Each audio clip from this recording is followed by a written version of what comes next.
I saw her first at the laundromat. Not the kind you'd expect in movies, no neon glow, no small-town charm. Just humming machines, cheap fluorescent lights, and the smell of detergent that clung to your clothes even after you left. She always came late. 10, maybe 10:30. I came earlier, but my cycle usually overlapped with hers. That night, I noticed the way she leaned against the washer while her load spun, hands tucked into the sleeves of her sweater, eyes half closed like she was listening to something only she could hear. She wasn't old, exactly. Mid-40s, maybe? The kind of age where you expect someone to already have their life sealed, tucked away, kids, a house, things that left no room for sitting under buzzing lights watching shirts tumble.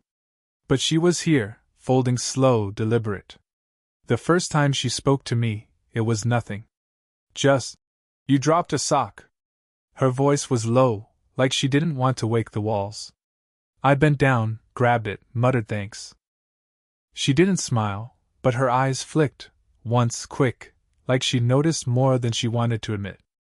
After that, it was small things. She remembered I used too much detergent. Teased me once. "Trying to drown your clothes?"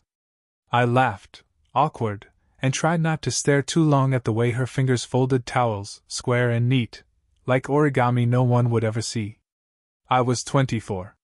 No one asked me why I spent nights there instead of at bars or parties.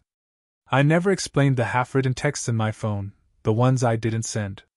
The way I sat in my car sometimes, engine off, just listening to the clock tick on the dashboard. She didn't ask either. That's what I noticed most. She didn't fill the silence. She let it be, like silence itself was a kind of permission. One evening, rain tapping against the glass, I caught her watching me fold. Or trying to fold. I couldn't get the corners to line up. My hands fumbled, and she tilted her head, the smallest smirk tugging at her lips. "You fold like you're fighting with it," she said. "Maybe I am," I muttered, and she let out a soft breath that wasn't quite a laugh. Her eyes lingered longer this time. Searching, weighing. Not pity, not curiosity. Something else. Something that made my chest tighten in a way I couldn't name. I tried to look away, but her gaze held me. Like she was seeing not just the clothes, or the clumsy way I handled them, but me, half-formed, unfinished, younger than her in every way that mattered. And then, quietly, too casually, she said, "You remind me of a toy I used to keep in the attic." The words hung there. Not cruel, not playful either. Just bare. My throat caught, but I managed. "A toy?" Her mouth curved, half a smile, half a secret. She reached for her sweater, tugged it closer around her shoulders. "Don't overthink it," she said, eyes sliding away as though she'd given me too much already. But the air shifted. The machines hummed the same, the rain still tapped the window, but something was different now. When I finished my load, she was already pulling her clothes from the dryer. I thought she'd leave without another word. But as I shouldered my bag, I felt my phone buzz. Unknown number. A text. "Next Thursday. Same time. Don't be late." No name. Just that. I glanced up. She didn't look back, didn't wait. Just walked into the rain, her umbrella still closed. And I stood there, the sock I'd dropped earlier now balled in my hand, wondering if she just opened a door, or set a trap. The text stayed in my phone all week. I didn't reply. Didn't ask how she got my number.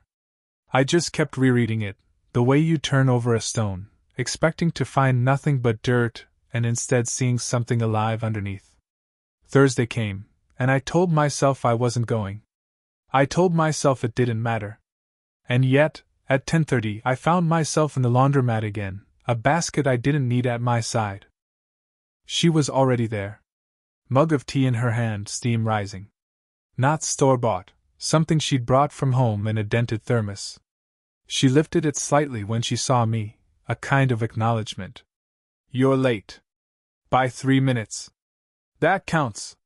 Her lips twitched, like the words amused her more than she wanted me to know. I settled into the machine across from hers, pretending to fuss with my clothes. But when she poured tea into a spare paper cup and slid it toward me, I took it without hesitation. "Careful. It's strong," she said. It was. Bitter sharp. The kind that stayed on your tongue. We sat in the hum of the machines, sipping in silence. Then, out of nowhere, she said, "I used to come here with my husband. Years ago. Before everything." She stopped, eyes fixed on the turning clothes. Fell apart. I didn't know what to say, so I didn't. I just nodded, tracing the rim of the paper cup. She gave me that room not to answer. After a long pause, I found myself admitting, "I've never been married. Haven't even lived with anyone." Her eyes flicked to me. Something softened, then sharpened again. "You say that like you're missing out." "Maybe I am." The truth sat heavier than I expected. My friends lived fast lives, bars, weddings, first apartments already filled with arguments and patched-up mornings. I stayed behind. The laundry, the silence, the half-written texts, that was my world. She leaned back, the thermos balanced between her palms. "It's not all it's made out to be." Her voice cracked, barely, and then closed again. The age difference hung between us, unspoken. Her 40-something years stretched against my 24 like a shadow too long to step over. I wondered if she thought about it. If she told herself this was nothing more than a distraction. Still, when her sleeve brushed my arm as she reached to steady her mug, it felt like more than an accident. We sat like that, shoulder to shoulder, pretending the space wasn't charged. I folded a shirt wrong on purpose, just to hear her laugh softly through her nose. When she gathered her things to leave, she didn't say goodbye. Instead, she reached out, smoothed the edge of the paper cup still in my hand, and said, "Don't throw that away. It keeps the heat longer than you'd think." Her touch was fleeting, ordinary. But it lingered in me, too warm for such a cold night. I don't know why that moment stayed with me. Maybe because it felt like someone finally saw me. The following week, she wasn't there. I sat under the buzzing lights, machine churning, phone screen glowing, waiting for her to push through the glass door the way she always did. 10:30 passed. 10:40. 11. Just the hum of dryers and the sound of rain pooling outside. I told myself it was nothing. People miss things. But when she did return, 2 nights later, something in her had shifted. Her sweater was the same. The thermos the same. But her eyes distant. Like she'd folded herself back into some private drawer. "You disappeared," I said, quieter than I meant to. "I was busy." She bent over the washer, hands moving too quickly. "Life doesn't pause." Her tone wasn't sharp, but it cut anyway. I almost dropped it there. Almost let her wall stand. But then she glanced at me, just once, and the mask slipped. Tiredness. Something heavier. I wanted to ask, but the door creaked open behind us. A man stepped in, younger than her, older than me. He nodded at her. She nodded back. Familiar. My chest tightened, stupid and sudden. He didn't stay long, just dropped a load into a washer and left. But the silence he left behind stretched. "Friend of yours?" I asked. "Neighbor," she said too quickly. Then softer. "Don't start imagining things." Her hand trembled when she poured tea. She set the cup down before it spilled. I wanted to tell her I wasn't imagining, at least not that. That it was this, us, the strange rhythm of Thursdays and thermoses and half-finished sentences that kept me awake. But the words stuck. Instead, I folded a shirt carefully this time, corners lined just right. She noticed. Her lips pressed into something almost like a smile. "You're learning," she murmured. "Trying," I said. My throat caught on the word. The machines hummed. A car horn blared faintly outside.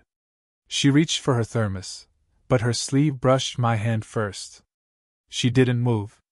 Not right away. I felt the heat of her skin. Just that. Enough to make my heart stumble. Her eyes lifted, met mine. For a moment, long, stretched thin, it felt like something might break open between us. But then she pulled back, fingers curling around the thermos instead. She busied herself pouring, though the cup was already full. I shouldn't. She started, then stopped. Shouldn't what? Her gaze lingered on the tea. Not me. Doesn't matter. We sat in silence, both pretending we hadn't just brushed against something bigger than laundry cycles. When she finally left, she paused at the door, umbrella unopened again. Her voice floated back low. Don't be so eager to learn everything at once. Some things, you're better off not knowing. And then she was gone, leaving the air thick with what we didn't say, what we almost said. Doubt we ended up outside together, not by plan. The laundromat's machines were down, and the repair guy had taped a handwritten, "Out of order," sign on the door. She was already there when I arrived, sitting on the low wall by the curb, thermos balanced between her palms. Guess no laundry tonight, I said.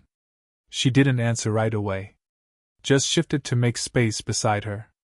I sat, knees brushing the edge of the concrete, streetlight humming overhead. It's strange, she said finally, how routine becomes something else. Her tone was even, but her eyes stayed on the street, watching cars roll past. You mean this? I asked. She gave the smallest nod. This. The silence between us thickened. I felt the words rising, how much I thought of her, how my week bent itself toward Thursdays, but I held them back. She took a sip of tea instead, and for a moment, I wondered if she'd built the silence to keep us both safe. Then she said it. Quiet, almost to herself. You're too young for me. I looked at her, but she wouldn't meet my eyes. Her shoulders curled inward, as though bracing for something. I wanted to laugh it off, tell her she didn't seem older, that it didn't matter. But the truth sat heavier than that. It did matter. To her. Maybe to me too. You think I don't notice? She added. The way people look? The way you look at me? Her voice cracked on the last word, and I knew she hadn't meant to let it slip out. My pulse kicked. I forced my hands still against my knees. I look at you because I want to, I said, softer than I expected. That got her attention. Her head turned. Our eyes met. The night air carried everything we weren't supposed to say. You don't understand, she whispered. I've already been seen, judged, picked apart. I don't need. She trailed off, pressing her thumb hard against the rim of the thermos, as though the steel might steady her. You don't need me, I finished for her. Her lips parted, but no words came. She let the silence hold instead. A long, unbearable silence. I imagined leaning closer. Just enough. I imagined what it would feel like if she didn't pull away this time. The thought alone made my chest ache. Finally, she exhaled, long and uneven. You'll regret it, she said. One day. When you realize I'm just passing time. That's all this is. But her voice shook, and I knew she didn't believe her own words. I wanted to ask her, is that all I am to you? Am I just filling space? Or is there more you can't let yourself say? Instead, I stayed quiet. She stayed quiet. The question hung between us anyway, raw and unanswered. The next Thursday, she wasn't there. I told myself it was nothing. Machines break, people get busy. But by the second week, the laundromat felt emptier than silence. I kept showing up, folding shirts that didn't need washing, hoping she'd walk in with her thermos, half smile in place. She never did. By the third week, I stopped pretending. I texted her. Just a simple "you okay?" No answer. The number still worked. The message sat there, delivered, blue-ticked, untouched. I caught myself glancing at every woman with dark hair on the street, every parked car that looked like hers. The city had too many almosts. Then one night, walking back from the laundromat, I saw her. Across the street, outside a cafe, laughing with a younger man. Not my age, younger. Mid-30s maybe. Polished. She leaned in close as he spoke, her hand brushing his arm. My chest tightened. Not with heartbreak, exactly, but something smaller and sharper. I didn't cross the street. Didn't say her name. Just watched long enough to see her tuck a strand of hair behind her ear, something I'd memorized from the way it always slipped loose in the laundromat. The next day, she texted me. Out of nowhere, busy lately. Don't wait up. No explanation. No detail. Just a line that felt like a lock. I didn't reply. Not because I didn't want to, but because every word I drafted sounded wrong. Too needy. Too angry. Too young. One night, I walked past her house. Lights off in the living room, a faint glow upstairs. Curtains half closed. I stood across the street, hands in my pockets, telling myself I was just walking by. My phone buzzed once, an email, not her. I didn't knock. At the laundromat, someone else had claimed her corner. A woman folding sheets, earbuds in, not looking up. Her absence was louder than any presence could have been. I caught myself replaying old fragments, her sleeve brushing mine, her words about me being too young, the way she smoothed the edge of that paper cup like it meant something. I wondered if those moments had ever meant the same to her, or if I'd filled them with weight she never intended. I typed a message that night. I miss Thursdays. Stared at it until the letters blurred, then erased it. I didn't feel heartbroken. I felt paused. Like life forgot to finish the sentence. It happened on a Tuesday, not a Thursday. Not planned. I was carrying groceries up the street, and she was there, kneeling by her car, fumbling with a flat tire.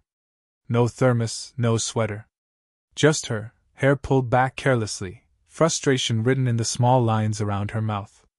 For a second, I thought about walking past, pretending I didn't see her. But my feet stopped anyway. Need help?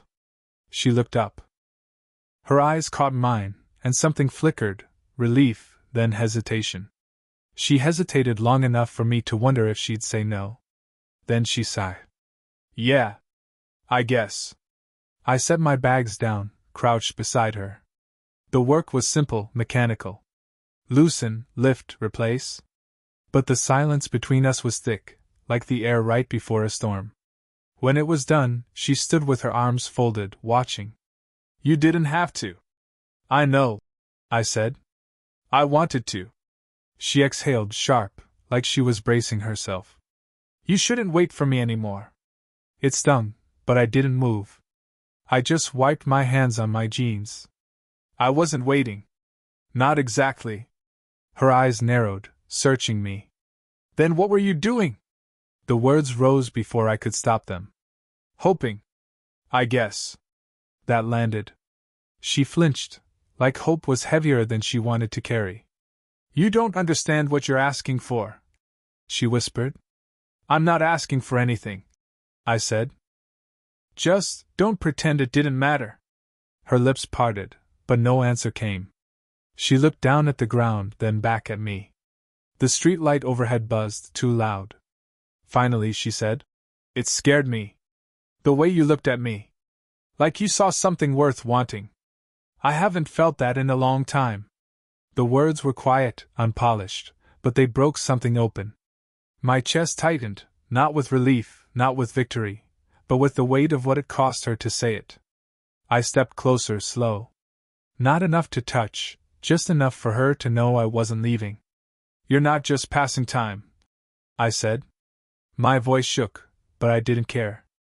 At least, not for me. Her eyes closed briefly, like she was holding back tears. When she opened them again, she looked smaller, less guarded. For the first time, she didn't pull away. She reached out, fingertips brushing my sleeve, light, uncertain, but real. Okay, she whispered.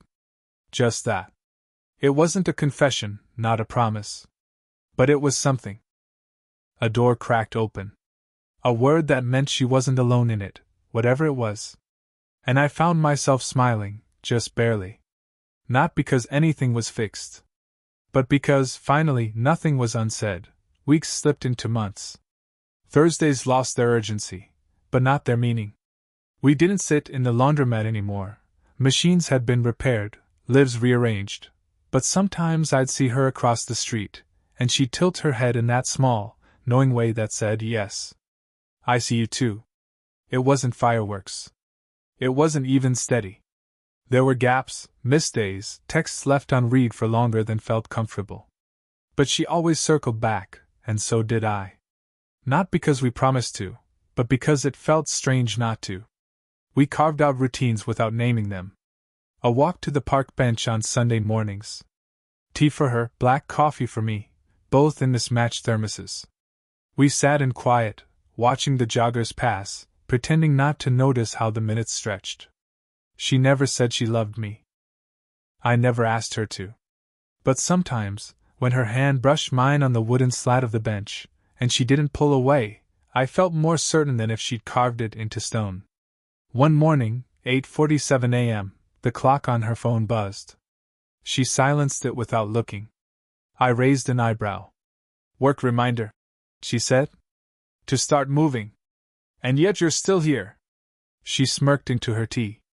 Maybe I like being late. That was all. But it stayed with me, the way her words curled into the air like something heavier than a joke. Sometimes I thought back to that first night, the sock I dropped, the way she called me a toy. It should have felt dismissive, but it didn't. Maybe because she said play quietly, like she knew even then this wasn't about noise or spectacle. It was about finding someone who didn't mind the silence. I wasn't lonely in the same way anymore. My phone still held unsent texts, but fewer now. Some I sent, some I didn't. And when I didn't, it didn't ache like it used to, because she was there in the pauses too. Life wasn't fixed. She still folded herself into silence when old scars surfaced. I still tripped over my words, said less than I meant.